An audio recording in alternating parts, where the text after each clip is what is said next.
Hello children, as I already told you in the previous videos that organic chapters are studied under 4 headings: introduction, preparation, and third is physical properties. Okay, so alkanes का introduction and preparation हम पढ़ चुके हैं.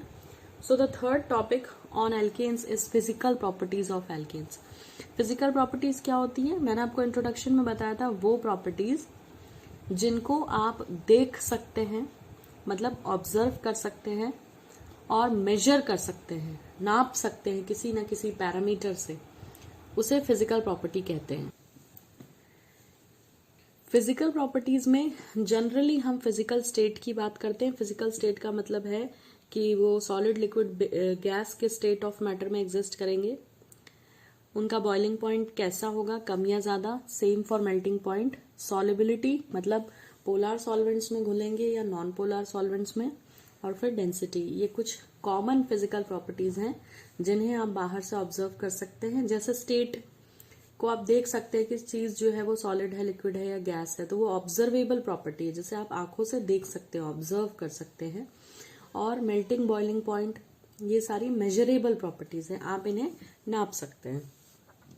So physical state की अगर हम बात करें तो एल्केन्स में होता क्या है, एल्केन्स में या तो सिर्फ कार्बन कार्बन बॉन्ड प्रेजेंट होता है या फिर कार्बन हाइड्रोजन बॉन्ड प्रेजेंट होता है, क्योंकि एल्केन्स जो है वो प्योर हाइड्रोकार्बन्स है, उनमें कार्बन और हाइड्रोजन के अलावा और कोई एलिमेंट नहीं होता. और ये जो बॉन्ड है इसमें एल्केन्स में, वो सारे के सारे सिंगल बॉन्ड्स है. सिंगल का मतलब होता है सिग्मा बॉन्ड. दैट टू आपने ये भी पढ़ रखा है कि एल्केन्स सैचुरेटेड होते हैं, है ना. तो सैचुरेटेड का मतलब इनकी वैलेंसी कार्बन, जितने भी कार्बन है सबकी वैलेंसी सेटिस्फाइड है. तो सेटिस्फैक्ट्री वैलेंसी होने के कारण इनकी रिएक्टिविटी बहुत कम हो जाती है. साथ ही ये जो बॉन्ड बना हुआ है कार्बन कार्बन या कार्बन हाइड्रोजन के बीच का बॉन्ड, ये भी नॉन पोलर होता है. जो बॉन्ड है that is non polar in nature. अब ये नॉन पोलर क्यों होता है? क्योंकि अगर ये कार्बन और कार्बन के बीच का बॉन्ड है तब तो इलेक्ट्रोनेगेटिविटी सेम है, दोनों ही कार्बन है. और अगर कार्बन और हाइड्रोजन के बीच का बॉन्ड है तो इलेक्ट्रोनेगेटिविटी डिफरेंस जो है वो नेग्लेजेबल है. इलेक्ट्रोनेगेटिविटी जब डिफरेंस आता है कोवेलेंट बॉन्ड में तभी तो चार्जेस आते हैं, पोलैरिटी डेवलप होती है. तो इलेक्ट्रोनेगेटिविटी डिफरेंस यहाँ पे क्या है, it's very small, very small. So you can neglect it. इस इलेक्ट्रोनेगेटिविटी डिफरेंस के कारण पोलैरिटी डेवलप नहीं होती. ठीक है, ऐसा मान सकते हैं कि लगभग कार्बन और हाइड्रोजन की इलेक्ट्रोनेगेटिविटी सेम है. अब बेसिकली एल्केन्स में बहुत वीक वंडरवॉल्स फोर्सेस होते हैं. सो यू कैन नोट कि ये जो इंटरमॉलिक्यूलर फोर्सेस होते हैं एल्केन्स में, they are weak, they are very weak van der Waals forces. वैसे भी वंडरवॉल्स फोर्सेस वीक फोर्सेस होते हैं. तो ये वंडरवॉल फोर्सेस प्रेजेंट होते हैं in the form of intermolecular force. यानी अगर आपसे कोई पूछता है कि एल्केन्स में इंटरमॉलिक्यूलर फोर्स कौन सा लगता है तो दैट इज वंडरवॉल फोर्स. ठीक है. अब फिजिकल स्टेट की बात हो रही है तो एक बहुत इंपॉर्टेंट चीज आ जाती है कि अगर आपके एल्केन में कार्बन का नंबर 1 से 4 तक है, यानी मीथेन से ब्यूटेन तक की बात हम कर रहे हैं, तो इनमें जो है कार्बन का नंबर 1 से 4 है और ये होंगी गैसेस, लोअर मेंबर्स गैसेस होती हैं. ठीक है, number of carbon is less, so they are gases.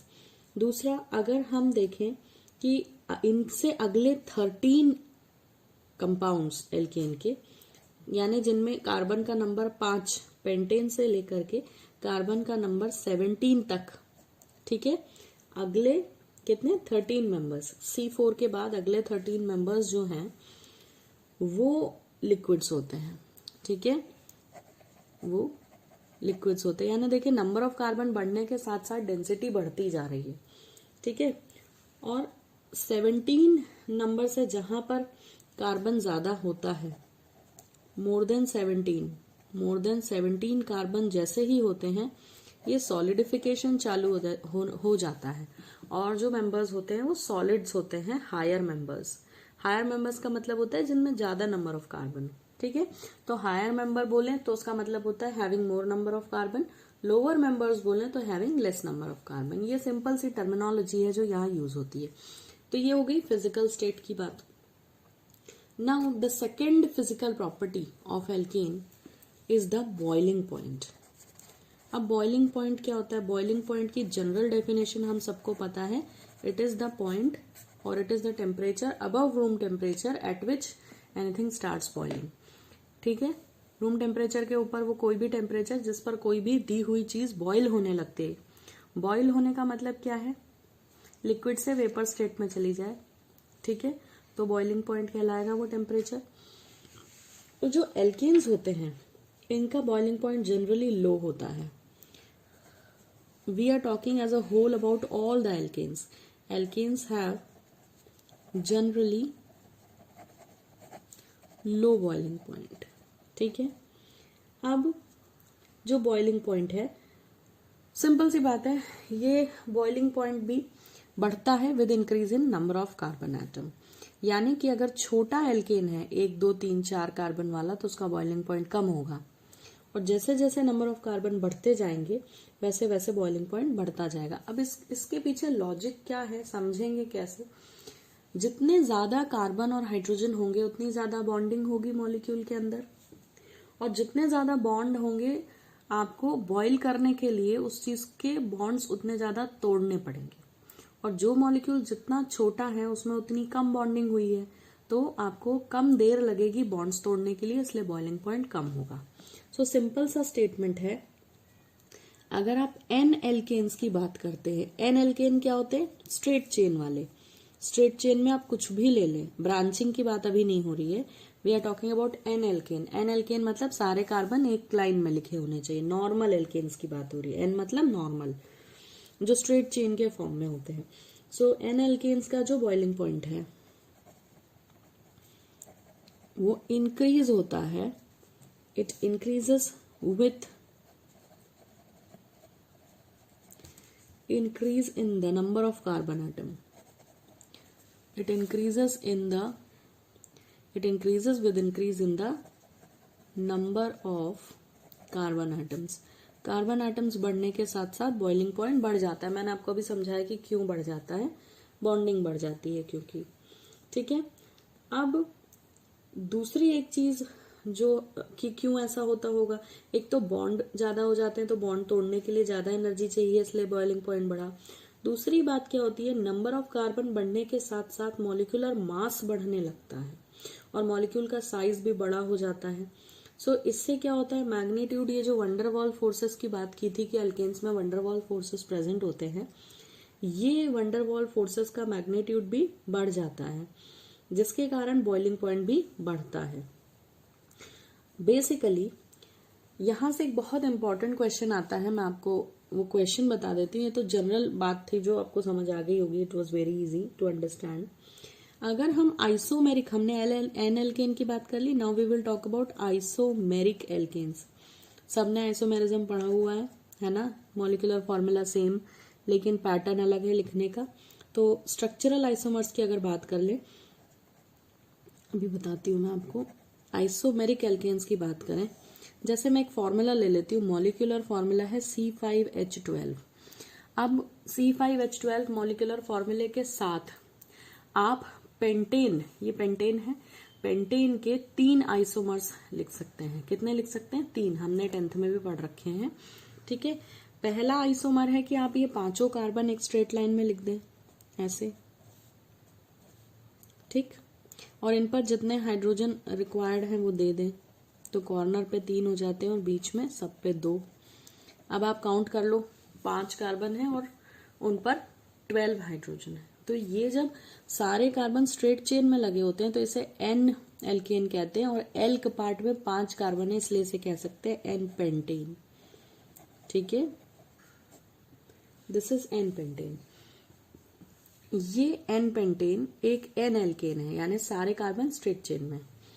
इसी पेंटेन का दूसरा आइसोमर अगर हमें बनाना है तो उसको हमने ऑलरेडी पढ़ा हुआ है, वो कुछ ऐसा होता है कि एक स्ट्रेट चेन में 4 कार्बन होते हैं और एक मिथाइल ग्रुप सब्स्टिट्यूएंट बन जाता है।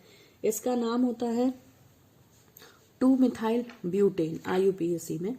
और कॉमन नेम में इसे आइसोपेंटेन कहते हैं क्योंकि आइसोप्रोपाइल ग्रुप लगा हुआ है, तो this is called as isopentane. और यहाँ एक ब्रांच हो गई है CH3 ब्रांच के फॉर्म में। अब इसका जो तीसरा आइसोमर है उसमें से 2 ब्रांच निकल आती है। वहां क्या होता है, 3 कार्बन स्ट्रेट चेन में है और 4th और 5th जो है वो ब्रांच बना लेते हैं ऐसे, और इसका नाम होता है नियोपेंटेन। नियोपेंटेन IUPAC में इसे 2,2 डाइमिथाइल प्रोपेन बोलेंगे। ठीक है, सेकेंड कार्बन पे 2 बार मिथाइल ग्रुप है। तो ये एन पेंटेन, आइसोपेंटेन, नियोपेंटेन, ये तीनों क्या है, ये तीनों आइसोमर्स हैं। इन तीनों में ही 5 कार्बन और 12 हाइड्रोजन है। They have same number of carbon and hydrogen, only the arrangement is different. और आप ऐसा बोल सकते हैं चेन की लेंथ अलग अलग है, so it's a kind of chain isomerism भी बोल सकते हैं। तो अब इस कंडीशन पे क्वेश्चन आता है कि जो आइसोमेरिक एल्केन्स होंगे उनके बॉइलिंग पॉइंट के बारे में हम क्या कहेंगे। ये तीनों का मॉलिक्यूलर फॉर्मूला सेम है, same number of carbon, same number of hydrogen. तो जो एक्सप्लेनेशन हमने अभी दिया था कि boiling point number of carbon बढ़ने के साथ बढ़ता था, यहाँ तो नंबर ऑफ कार्बन बढ़ नहीं रहे। अच्छा, बॉन्ड्स भी उतने ही बनेंगे जितने बन रहे हैं, एक में उतने ही सब दूर बनेंगे। तो बॉन्डिंग और नंबर ऑफ कार्बन से तो इसका रीजन समझ नहीं आएगा, आ भी नहीं सकता, आ भी नहीं रहा, हमको कुछ क्लू नहीं मिल रहा इससे। तो यहाँ बॉइलिंग पॉइंट का अंदाजा कैसे लगाएंगे। क्वेश्चन आता है कि क्या इन तीनों का बॉइलिंग पॉइंट सेम होगा या अलग अलग होगा। तो इस बात का जवाब है दूसरे कॉन्सेप्ट से निकलता है। ठीक है, क्वेश्चन है is it possible that isomeric alkanes से सपोज आइसोमेरिक पेंटेन और all the 3 isomers of pentane have same boiling point और डिफरेंट, एक्सप्लेन। अगर आपसे कोई ऐसा क्वेश्चन पूछता है तो जवाब होगा कि they don't have the same boiling point. Isomeric alkanes they never have the same boiling point. अब ऐसा भी क्वेश्चन बना सकते हैं, बता देंगे आपको कि isomeric alkanes they don't have same boiling point, why. अब आप बताइए क्यों। तो जवाब है कि जब ब्रांचिंग हो जाती है, ठीक है, तो ब्रांचिंग हो जाने से सरफेस एरिया घट जाता है। सरफेस एरिया क्या हो जाता है, कम हो जाता है। तो जो ब्रांच्ड या चेन आइसोमर्स हैं उनकी जो बॉइलिंग पॉइंट है वो स्ट्रेट चेन आइसोमर से कम हो जाती है। देखें, अगर हम वैल्यू वाइज देखें तो यहाँ कोई ब्रांचिंग नहीं है। इसका बॉइलिंग पॉइंट होता है 309 केल्विन। आपको लर्न नहीं करना है, I am just telling for the sake of understanding. इसका होता है 301 केल्विन आइसोपेंटेन का, और नियोपेंटेन का होता है 282.5 केल्विन। 282.5 केल्विन। तो आपने देखा होगा एक ब्रांच और 2 ब्रांच, ब्रांचिंग बढ़ने के साथ बॉइलिंग पॉइंट में ड्रास्टिक चेंज आ रहा है, वो घट रहा है। तो ये क्यों घट रहा है, क्योंकि इसका रीजन आप लिखेंगे the branch chain isomers have relatively low boiling point. They will have relatively low boiling point. आप ऐसा भी बोल सकते हैं they will have low boiling point as compare to straight chain isomer. Why, because as the branching increases, what happens, the surface area decreases, the molecule has become compact, और compact होने के कारण सब क्लोज आ गए हैं, sphere like structure बनने लग जाता है, और इसकी वजह से सरफेस एरिया घट जाएगा। Hence magnitude of London dispersion forces, जिनको आप वंडरवॉल्स फोर्सेस बोल रहे थे, वो भी डिक्रीज हो जाएंगे, इसीलिए बॉइलिंग पॉइंट भी डिक्रीज हो जाएगा। मैं फिर से रिपीट करती हूँ, क्या हो रहा है, चेन बढ़ रही है ना। चेन जैसे जैसे घट रही है, सॉरी, चेन घट रही है, मॉलिक्यूल कॉम्पैक्ट होता जा रहा है। चेन की लेंथ यहाँ 5 थे एक चेन में, यहाँ 4 हुए, 3, चेन की लेंथ कम हो रही। तो चेन की लेंथ कम होने से मॉलिक्यूल का सरफेस एरिया घट रहा है। सरफेस एरिया घटने से क्या हो रहा है, देखें फिर से सुन लें, चेन का लेंथ घट रहा है, डिक्रीज हो रहा है, जिससे मॉलिक्यूल का सरफेस एरिया घटा। सरफेस एरिया घटने से वंडरवॉल फोर्सेस डिक्रीज हुए, और वंडरवॉल फोर्सेस डिक्रीज हो गए तो आपको मॉलिक्यूल को तोड़ देने में बहुत कम एनर्जी लगेगी, इसीलिए बॉइलिंग पॉइंट घट जाएगा। तो ये इसका आंसर है, आप इसे नोट कर सकते हैं कि सरफेस एरिया घटने से magnitude of forces they decrease and this leads to decrease in the boiling point, that's all. So I hope boiling point clear है। अब हम melting point की बात करेंगे। Now the concept of melting point is quite very interesting. melting point की अगर हम बात करते हैं तो जो melting point का increase है वो कुछ रेगुलर ट्रेंड नहीं दिखाता। रेगुलर ट्रेंड का मतलब होता है एक कंटिन्यूअस ट्रेंड जो सब फॉलो करें, ऐसा कुछ यहाँ नहीं है। सब अलग अलग ट्रेंड फॉलो करते हैं, मगर फिर भी वहाँ कुछ कॉमन बातें निकलती हैं, वो हम डिस्कस कर लेते हैं। जैसे ऐसा देखा गया है कि increase in melting point, increase in melting point is more in moving from an alkane having odd number of carbon, odd number of carbon, odd का मतलब होता है 3, 5, 7, ठीक है, जो मैथ्स में मीनिंग होता है वही यहाँ है। The members which have odd number of carbon atoms की बात हो रही है। So increase in melting point is more, melting point का इंक्रीज ज्यादा होता है अगर एल्केन में एक ऑड नंबर ऑफ कार्बन हो। ठीक है, अभी मैं इसको और क्लियर करूंगी। ठीक है, odd number of carbon atoms to the higher alkanes having basically higher alkanes, while it is relatively less, ये कम होता है, relatively less in moving from an alkane with even number of carbon atoms, with even number of carbon atoms। अब इसका क्या मतलब हुआ, हमें ये डिस्कस करना। सो बेसिकली सबसे पहले तो हमें ये समझ में आना चाहिए कि ऑड नंबर ऑफ एल्केन क्या होते हैं और इवन नंबर ऑफ एल्केन क्या होते हैं। तो मैं इसका एक एग्जांपल ले लेती हूँ, ऑल्दो ये बहुत इजी आपको क्लियर है। अगर हमने एन हेक्सेन का एग्जांपल लिया, हेक्सेन माने 6 कार्बन, सब स्ट्रेट चेन में है क्योंकि एन नॉर्मल की बात हो रही है, एन स्ट्रेट चेन। सो ये है एन हेक्सेन। अगर इसका बॉन्ड लाइन फॉर्मूला बना के हम चेक करते हैं, ठीक है, तो वो कुछ ऐसा होगा। ठीक है, बॉन्ड लाइन में क्या होता है, जितने कॉर्नर होते हैं और जितने जॉइंट्स होते हैं वो सब कार्बन होते हैं। तो 1, 2 कॉर्नर्स यानी 2 कार्बन और 4 जॉइंट्स, तो टोटल 6 कार्बन। तो ये जो फॉर्मूला है ये बॉन्ड लाइन में ऐसे रिप्रेजेंट होगा। अब इसको अगर आप ध्यान से देखो तो इसका जो कॉर्नर है, एक कॉर्नर ये था, एक ये था। ठीक है, जब इसका बॉन्ड लाइन बना तो ये इस मिथाइल को रिप्रेजेंट कर रहा है और ये इस मिथाइल को रिप्रेजेंट कर रहा है। दोनों का जो फेस है वो अलग अलग डायरेक्शन में, ये ऊपर है और ये नीचे है। ठीक, ये हो गया एक even molecule, even number of carbon वाला मॉलिक्यूल हेक्सेन है। This is N hexane, formula और बॉन्ड लाइन दोनों में।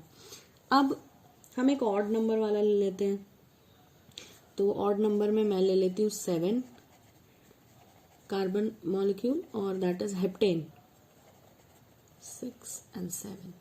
अब हेप्टेन का अगर बॉन्ड लाइन बनाएंगे तो वो कुछ ऐसा बनेगा। ठीक है, 2 कार्बन हुए, 3, 4, 5, 6 और 7। यहां पर भी आप कॉर्नर्स देखो तो 2 ही आए हैं। ठीक है, और जॉइंट्स कितने आए हैं, 2, 3, 4, 5। सो टोटल 7 कार्बन हो गए। ठीक, अब यहां अगर आप देखोगे तो ये मिथाइल और ये मिथाइल कहाँ प्रेजेंट है, कॉर्नर्स पे, और ये दोनों ही एक ही डायरेक्शन में। दिस इज एन हेप्टेन और ये 7 कार्बन है, इसीलिए ये एक ऑड मॉलिक्यूल है।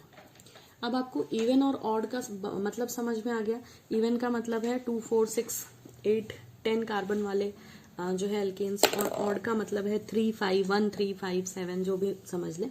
मैंने एक इवन और एक ऑड का एग्जांपल ले लिया। अब ये बोल रहे हैं कि मेल्टिंग पॉइंट का जो इंक्रीज है वो जो है ज्यादा होता है जब हम odd number of carbon atoms के मॉलिक्यूल को देखते हैं as compare to even number. तो वो ये कहना चाहते हैं कि इसका जो मेल्टिंग पॉइंट है वो कम होगा एज कंपेयर टू ऑड का, या आप ऐसा कह सकते हैं कि ऑड वाले का इवन वाले से ज्यादा होगा।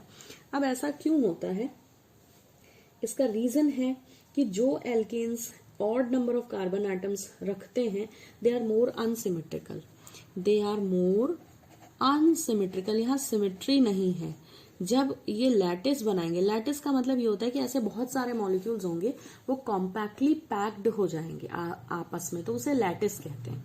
ठीक है, लैटिस अगर आपने पहली बार लैटिस वर्ड सुना है, यूजुअली पहली बार ही सुना है यहाँ पर, तो या फिर अगर आप फिजिकल केमिस्ट्री पढ़ के आए तो लैटिस एनर्जी आप पढ़कर आए होंगे, मैं वो समझा देती हूँ लेकिन आपको कि लैटिस का मतलब क्या होता है। आप जिस भी रूम में बैठे हैं उसकी जमीन को देखें, उस पर टाइल्स लगे रहते हैं, है ना, तो टाइल्स जो है वो कैसे लगे रहते हैं, ऐसे आपस में बिल्कुल ज्वाइन करके, डिजाइन भी अगर बनाते हैं टाइल्स में तो कोई बीच में गैप नहीं रहता। ठीक है, तो जो भी डिजाइन बनती है वो एक लैटिस है एक्चुअली। ठीक, या अगर आपने रूब्रिक्स क्यूब देखा है तो छोटे छोटे क्यूब्स आपस में बहुत सारे जोड़ के एक बड़ा रूब्रिक्स का क्यूब बनता है, तो that is a kind of lattice. जितनी ज्यादा जॉइंट्स होंगे, जितनी ज्यादा मतलब बॉन्डिंग है अगर वहां मॉलिक्यूल है तो जितनी ज्यादा बॉन्डिंग होगी और जितना ज्यादा सिमेट्री होगा, है ना, उस चीज को तोड़ना उतना कठिन होता है। और जितना अनसिमेट्रिकल है चीजें, जितनी अनसिमेट्रिकल है उतनी आसानी से टूटती हैं। तो लैटिस का मतलब क्या होता है, कॉम्पैक्ट अरेंजमेंट। ठीक है, जैसे टाइल्स एकदम आपस में चिपका के लगाई जाती है, उनके बीच में गैप नहीं देते, सो दैट कि वो अच्छे से स्टिक करें एक दूसरे से। तो लैटिस का मतलब होता है कि प्रॉपर एक साथ अरेंजमेंट। तो जो चीज सिमेट्रिकल है वो, अब आप ये सोचो कि अगर एक टाइल रेक्टेंगुलर हो, एक स्क्वायर शेप की हो, एक ट्रायंगुलर हो, तो क्या आप प्रॉपर सिमेट्री बना पाएंगे टाइल्स जमीन में लगाते समय? क्यों, या तो सारी रेक्टेंगुलर होती हैं या तो सारी स्क्वायर शेप्ड होती हैं, अलग अलग शेप नहीं आते कि एक ही जगह पे हम रेक्टेंगुलर और स्क्वायर और ट्रायंगल और सबसे शेप्स मिला के नहीं लगाते। क्यों? क्योंकि वो अनइवन, बेकार सा दिखेगा। तो यहाँ भी वही होता है, जो अनसिमेट्रिकल है वो प्रॉपर ज्योमेट्री नहीं बनाता। ठीक है, और जब आप इसको तोड़ने जाओगे तो बहुत ज्यादा आपको एनर्जी लगेगी। ठीक, तो इसीलिए जो ऑड वाले होते हैं, being unsymmetrical, they do not fit, एक साथ अच्छे से क्लोजली फिट नहीं होते क्रिस्टल स्ट्रक्चर में। और इवन नंबर वाले जो होते हैं वो अच्छे से फिट हो जाते हैं, जिसके कारण जो एनर्जी की जरूरत होती है क्रिस्टल को ब्रेक करने के लिए, वो ऑड नंबर वाले में कम होती है as compare to even number. So जो अनसिमेट्रिकल हैं, जो प्रॉपरली फिट नहीं हुए हैं, उनको आप आसानी से तोड़ सकते हैं कम एनर्जी लगाकर। तो जो ऑड नंबर वाले हैं उनकी जो मेल्टिंग पॉइंट है वो कंपैरेटिवली लेस होगी, किससे? इवन नंबर वाले से। ठीक है, क्योंकि इनकी जो ज्योमेट्री है वो प्रॉपर नहीं है, इनकी जो क्रिस्टल बनाएंगे वो परफेक्टली फिट नहीं होंगे मॉलिक्यूल्स आपस में एक साथ, जिसके कारण आप आसानी से उन्हें ब्रेक कर सकते हैं। कहने का मतलब है कि कम एनर्जी देने से वो मेल्ट हो जाएंगे, जबकि जो सिमेट्रिकल होते हैं इनको ज्यादा एनर्जी लगती है। सो दैट इज वाई यहाँ लिखा हुआ है कि increase in melting point is more when you go from odd number two even number. ठीक है, इसीलिए तो यहाँ पर कार्बन का नंबर अगर इन दोनों को कंपेयर करें तो यहाँ 6 था, यहाँ 7 है, नंबर ऑफ कार्बन ज्यादा है। यूजुअली जब नंबर ऑफ कार्बन बढ़ते हैं तो हाइड्रोजन भी बढ़ जाते हैं, तो बॉन्डिंग भी बढ़ी है, तब तो मेल्टिंग पॉइंट इसका ज्यादा होना चाहिए। बट यूजुअली ऐसा नहीं होता क्योंकि ये सिमेट्रिकल नहीं है, दे आर अनसिमेट्रिकल, एंड इसीलिए ग्रेजुअल इंक्रीज नहीं होता मेल्टिंग पॉइंट में, और आपको कोई रेगुलर फैशन देखने को मिलेगा नहीं, कोई रेगुलर पैटर्न देखने को नहीं मिलेगा। बेसिकली अगर जो है हम मेल्टिंग पॉइंट की बात करते हैं तो melting point can be explain on the basis of number of even and odd carbons. उसके लिए स्टेटमेंट मैंने आपको ऊपर बता दिया है। Now the fourth physical property is the solubility. ये बहुत इंटरेस्टिंग और इजी है। सॉल्युबिलिटी का मतलब होता है कि वो डिसॉल्व किस में होगा। हमने पहले ही बात कर दी थी कि जो है ये नॉन पोलर होते हैं, इनमें पोलैरिटी नहीं होती क्योंकि इलेक्ट्रोनेगेटिविटी का डिफरेंस नहीं है कार्बन और हाइड्रोजन में। और हमने एक स्टेटमेंट पहले भी पढ़ा हुआ है, लाइक डिसॉल्व्स लाइक, यानी पोलर चीज पोलर में डिसॉल्व होगी और नॉन पोलर में होगी, उल्टा कभी नहीं होता, है ना। तो ये स्टेटमेंट है लाइक डिसॉल्व लाइक का, जो ये कहता है कि एक जैसी चीजें आपस में डिसॉल्व हो जाती हैं। तो जो ये हाइड्रोकार्बन्स हैं, जितने भी हाइड्रोकार्बन्स हैं, चाहे एल्केन हो, चाहे एल्कीन हो, चाहे एल्काइन हो, वो जो है इनसोल्यूबल होते हैं पोलर सॉल्वेंट में, क्योंकि ये खुद पोलर नहीं है, right. They are insoluble in polar solvents. अगर ये पोलर होते, इनमें प्लस माइनस चार्ज डेवलप होता, तो ये भी पोलर सॉल्वेंट्स में डिसॉल्व हो जाते, पर ये पोलार सॉल्वेंट्स में डिजोल्व नहीं होते। अब ये पोलार सॉल्वेंट्स जो है यूजुअली क्या होंगे, तो जैसे आप बोले तो वाटर में पोल्स बन जाते हैं H+ और H-, तो पानी में डिजोल्व नहीं होंगे, लेकिन ये सॉल्यूबल होंगे नॉन पोलार में, क्योंकि ये खुद नॉन पोलार है और कॉन्सेप्ट है लाइक डिजोल्व लाइक का, तो नॉन पोलार सॉल्वेंट्स में ये डिजोल्व हो जाएंगे। सो बेसिकली इनके एग्जाम्पल्स क्या होंगे, नॉन पोलार सॉल्वेंट्स कौन से हैं जिनमें डिजोल्व हो जाएंगे, तो जैसे ईथर है, कोई भी ईथर हो, ROR जनरल फॉर्मूला होता है ईथर्स का, ठीक है, कोई ईथर ले लें, कोई भी ईथर ले लें, या फिर आप कार्बन टेट्राक्लोराइड ले लें, CCl4 मॉलिक्यूल, वो नॉन पोलार सॉल्वेंट का एग्जाम्पल है, तो उसमें ये डिजोल्व हो जाएंगे। वैसे भी जो लिक्विड हाइड्रोकार्बन्स होते हैं वो खुद ही बहुत अच्छे सॉल्वेंट होते हैं दूसरे नॉन पोलार ऑर्गेनिक मॉलिक्यूल्स के लिए, ठीक है। जो लिक्विड हाइड्रोकार्बन्स हैं, वो हाइड्रोकार्बन्स जो लिक्विड स्टेट में होंगे, वो हाइड्रोकार्बन्स तो सारे नॉन पोलार हैं, तो जो लिक्विड होंगे, जो हाइड्रोकार्बन्स लिक्विड होंगे, वो बहुत अच्छे नॉन पोलार सॉल्वेंट्स होंगे दूसरे नॉन पोलार सब्सटेंसेस के लिए। So this was all about solubility. Then fifth and the last physical property is density.